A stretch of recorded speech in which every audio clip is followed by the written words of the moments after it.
देख रहे हैं डैनकाशी न्यूज चैनल, सच है तो बोलेगा। वाराणसी के सेवापुरी विकासखंड के बनकट गांव स्थित तिलक फिश फार्म पर चल रहे मंडल स्तरीय 2 दिवसीय मत्स्य पालन प्रशिक्षण कार्यक्रम का समापन हो गया।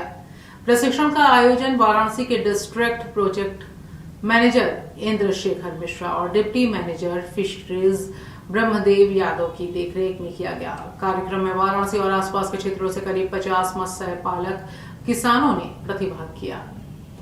प्रशिक्षण के दौरान मत्स्य विशेषज्ञों और वैज्ञानिकों ने किसानों को आधुनिक मत्स्य पालन तकनीक, तालाब प्रबंधन, मछलियों की देखभाल और बेहतर उत्पादन के संबंध में विस्तार से जानकारी दी। किसानों को मौके पर तालाब पर ले जाकर डेमो के माध्यम से विभिन्न तकनीकों की जानकारी भी दी गई।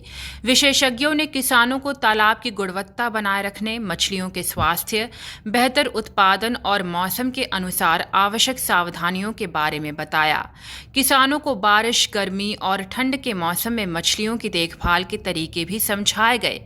प्रशिक्षण कार्यक्रम के दौरान विश्व बैंक के मैनेजिंग डायरेक्टर एवं chief knowledge officer doctor Pascal Donohoe अपनी टीम के साथ प्रशिक्षण स्थल पर पहुंचे।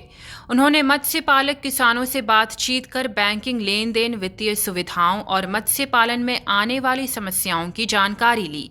वहीं दुबई से पहुंचे एक्वा व्रिज के सीईओ ताबिश ने किसानों को अलग अलग मौसम में मछली पालन की चुनौतियों और उनके समाधान के बारे में जानकारी दी।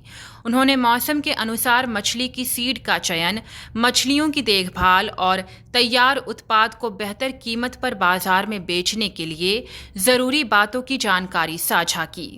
सर, यहाँ पे मछलियों का में वाटर मैनेजमेंट और उनमें फीडिंग कैसे कराएं, ये सब सारी चीजें बताई जा रही हैं और आईओटी टेक्नोलॉजी के बारे में ही बताया जा रहा है।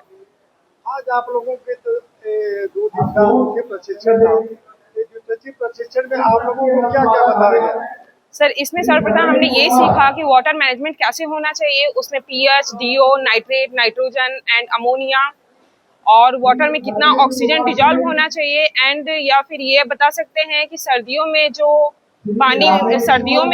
फिश मछलियां फीड नहीं खाती हैं तो किस कारण नहीं खाती हैं, ये तक बताया गया हमें। इवन अगर सर्दियों में वाटर का टेम्परेचर कितना है या कितना नहीं है, उन्हें कब तक फीडिंग करानी चाहिए, ये सारी चीजें भी बताई गई। कितना उन्हें फीड खिलाना चाहिए पर डे, ये सारी चीजें भी बताई गई। और वाटर मैनेजमेंट के बारे में बताया गया और टेक्नोलॉजी के थ्रू हम कैसे और अच्छे तरीके से एनहेंस कर सकते हैं, ये भी बताया गया। ये जो 2 दिवसीय प्रशिक्षण एवं प्रदर्शन कार्यक्रम यूपी एग्रीज द्वारा संचालित किया जा रहा है। कल हम लोगों ने कुछ तकनीकी सत्र में व्याख्यान भी दिए, डेमो भी कराया। आज वर्ल्ड बैंक की टीम यहाँ पे आई थी, उनके समक्ष हम लोगों ने ड्रोन कैमरे से किस प्रकार फीडिंग कराई जाती है और ऑटोमेटिक फीडर से किस प्रकार फीडिंग कराई जाती है, उनके समक्ष किसानों को डेमो कराया। और वर्ल्ड बैंक की टीम ने बाकायदा सब किसानों के साथ संवाद किया, उनकी समस्याओं को सुना और यूपी एग्रीज टीम और वर्ल्ड बैंक की जो भी अपनी योजनाएं हैं उसके बारे में विस्तृत रूप से किसानों के साथ रखी गई। और ये कहा गया कि वर्ल्ड बैंक जो यूपी एग्रीज के साथ कार्यक्रम संचालित कर रहा है उसको सफलतापूर्वक आने वाले दिनों में 28 जिलों में संचालित करेगा और इसके लिए प्रतिबद्ध है। पूर्वांचल की खबरों से जुड़े रहने के लिए आज ही सब्सक्राइब करें हमारा YouTube चैनल डैनकाशी।